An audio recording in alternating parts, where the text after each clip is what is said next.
everyone, and welcome to part 2 of the Bermuda Island Financial Literacy Perspectives series on cybercrime, fraud, scams, identity theft, and more. I'm Martha Harris Myron, financial columnist to the Royal Gazette, Bermuda's national newspaper. I'm a retired international financial planner, and I'm the creator of this YouTube channel. You can see my full disclosure and disclaimer on page 2 of this presentation. So Bermuda is a tiny, tiny island surrounded by the sea in the middle of the North Atlantic Ocean. Bermuda is also one of the dominant global insurance and financial intermediation jurisdictions in the world. All videocasts on this channel are Bermuda-focused financial information and reference sources for our community, and they're often presented in collaboration with some of my wonderful finance professional friends. I also intersperse throughout our presentations our island's gorgeous scenery, art, and music with voluntary contributions by our own superb Bermudian artists, photographers, and musicians. And I thank them every time for their wonderful efforts in this voluntary, free financial literacy channel. So today we are continuing on our theme from Series 1, calling it phishing, but it's actually starting with a PH instead of an F.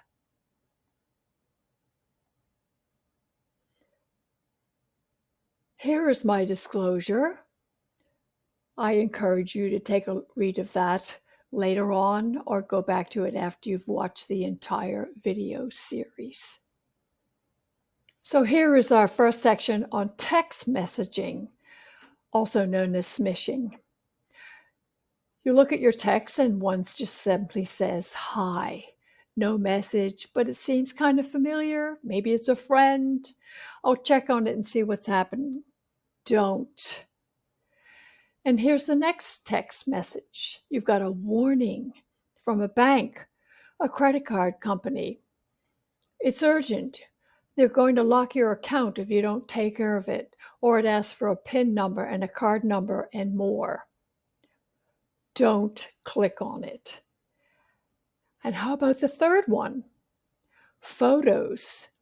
A text from a friend or free gifts. So your friend, purporting to be your friend, says, "Gee, we haven't touched base in a while. I've sent you some photos of the last time we got together." Don't open it. Don't open it to find out about those free gifts. Don't click on it to confirm phony deliveries.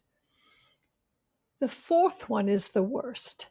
It's a text pretend fraud alert to verify some kind of a large transaction you don't know anything about. You need to respond to this text right away. It will say, "Oh, we're going to lock your account, your bank account. We're going to lock your charge account." These are the worst because you have a tendency to panic.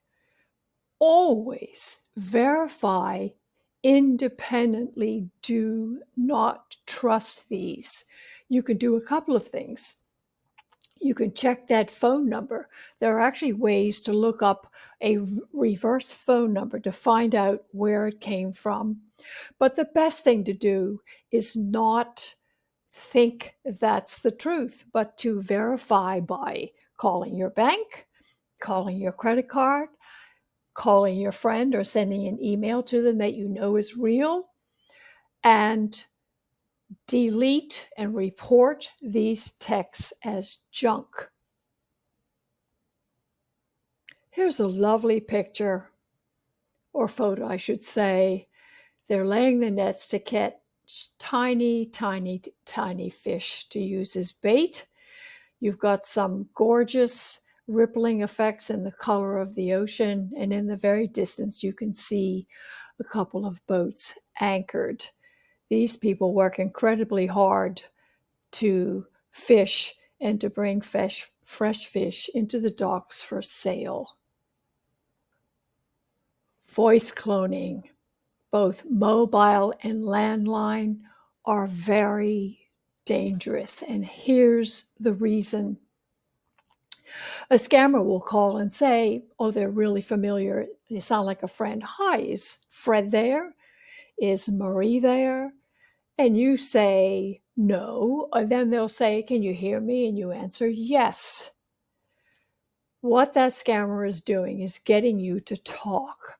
And they're using it to record your voice so that they then can use it to authorize account access, log in, steal your identity.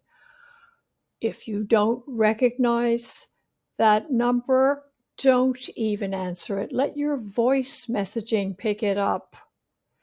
If you do recognize it and they start the pitch, hang up, don't say anything.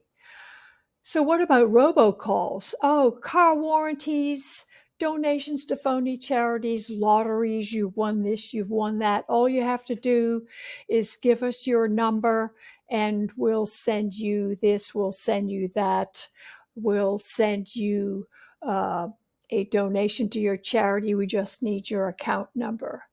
It's another scam.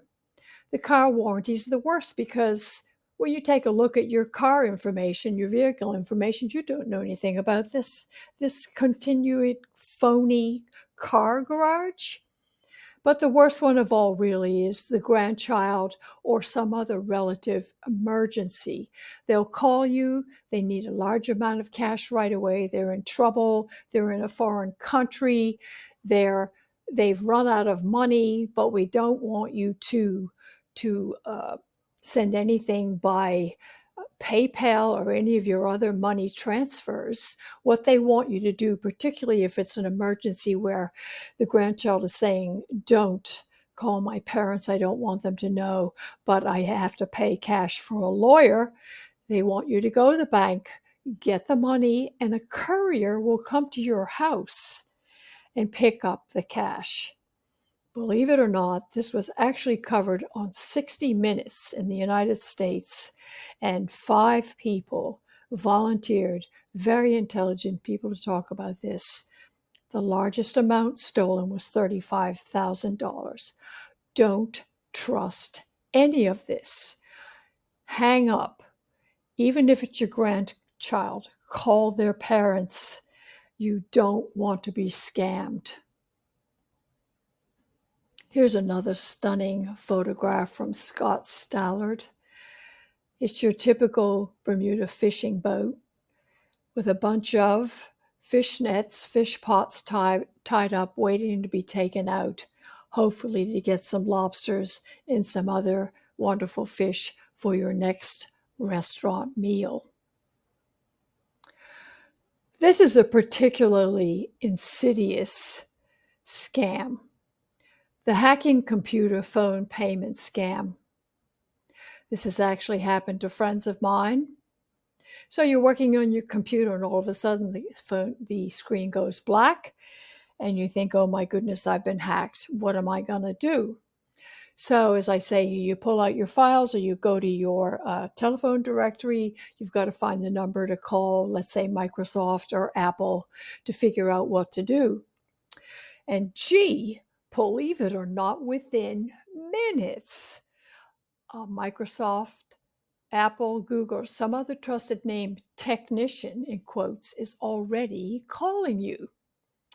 What service? It's simply amazing. And this technician, who often has a foreign accent, after lengthy discussions and so on about fixing the issues, and yes, I can do it right now. You don't have to get in touch with anyone else, but you know it's going to require a fee. And what we'll need is your bank account number so that, in fact, you can pay, or you can pay by purchasing gift cards. Now, here's the catch. With your bank account number, what the technician will say first is, well, it appears to us that you've actually paid the $300 charge into your bank account, but you paid $3,000 instead of $300, and we need to reimburse you the difference. So if you just give us that bank account number again, we'll reverse out the charges. Don't. You can also pay, as I said, they will direct you to purchase a bunch of gift cards and then go to a payphone and call those numbers in. Why would you pay a legitimate technician from one of these large tech companies buy a gift card? This is a ridiculous scam. And is it legitimate? No. Hang up. However, some friends of my friends did not, and believe it or not, literally went out, bought gift cards, and called in the numbers, even though they had an extreme sense that this was not logical.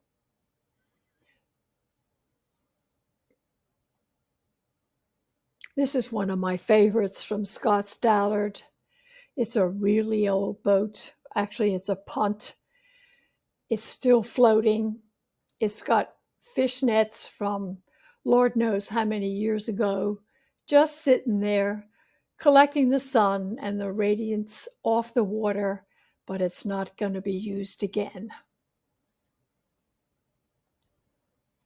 So everyone who is viewing this, I've given you a huge number of various references that you can click on, link to, and have a read, have a much better understanding of how these criminals are getting your information, how they're robbing you, and the worst thing of all is how they can co-opt your information to take over your identity. And instead of working hard all your life for financial security, suddenly you've gotten some extreme financial losses. One of the best is the Bermuda government, How to Avoid and Report Scams. And the United States Federal Bureau of Investigation is also very good. Raiders Digest and Interpol. And then there are 3 articles written by me for the Royal Gazette that you should read as well. So good luck with protecting your finances and your identity. Last words, be ever vigilant. Don't trust anybody today. Isn't that a tough thing to say? We like to trust. It makes us feel comfortable. Stay calm, just like here with this gorgeous photo of Bermuda boats and the sea as always. Use common sense, always verify independently, protect your identity and your finances.